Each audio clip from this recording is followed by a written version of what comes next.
buffalo herd that had taken up residence in this area had moved through a large portion of the Kakanaka Pride's territory, relatively unharassed by the lions.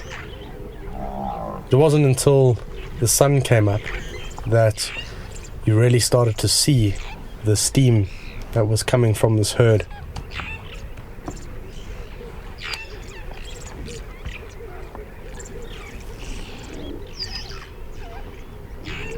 For a moment it looked like a landscape with lots of little fires in the early morning.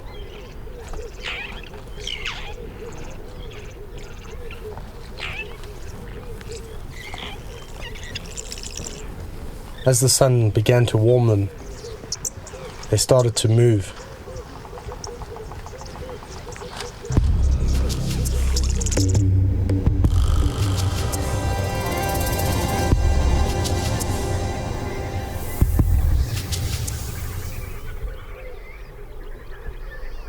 The lionesses were intensely watching this herd.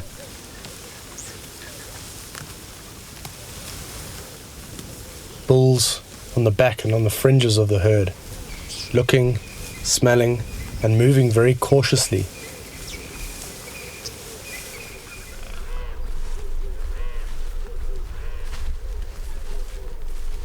One of the lionesses, tired of not being able to see the lay of the buffalo, decided to climb up into a capacity. It's quite unusual to see lions climbing trees at any height. She got a good vantage point, had a look at the herd, and then returned to the ground.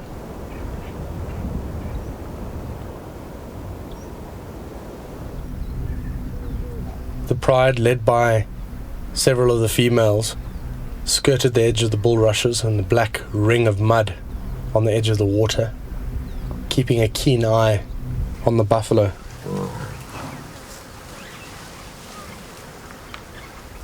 It wasn't long before they too had to cross a piece of water. When lions move through water, it's an interesting time. You get a window into their individual characters.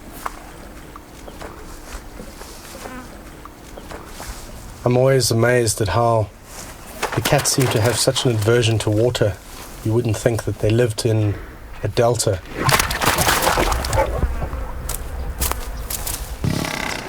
By the time the pride had caught up with the buffalo, they had already crossed off Dead Tree Island.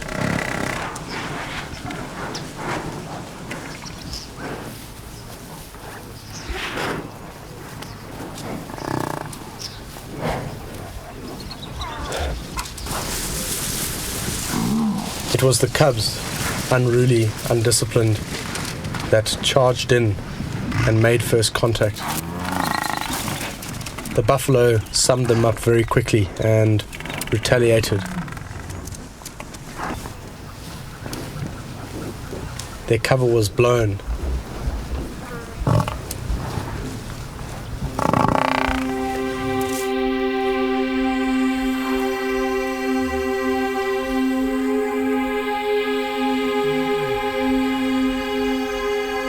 We found the pride cutting through one of those magical ebony forests that Kakanaka is well known for.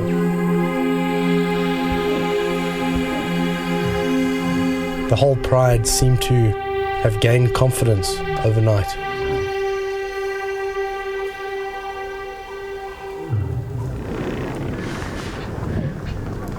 It was on the airstrip that the first conflict began.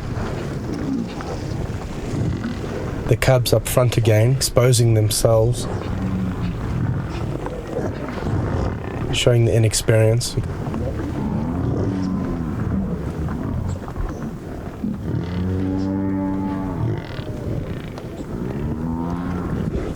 A few very close calls.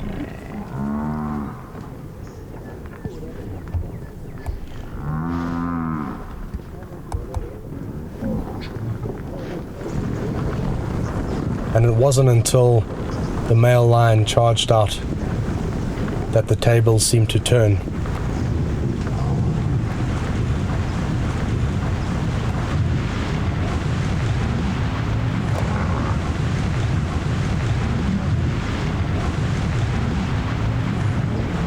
At this stage, the buffalo turned, and you could sense definite panic within the herd.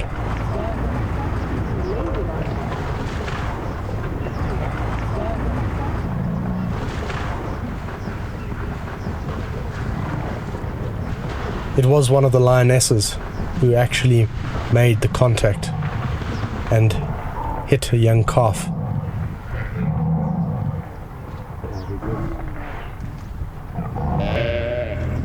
And it was the male who managed to sneak in first to pick up the injured calf.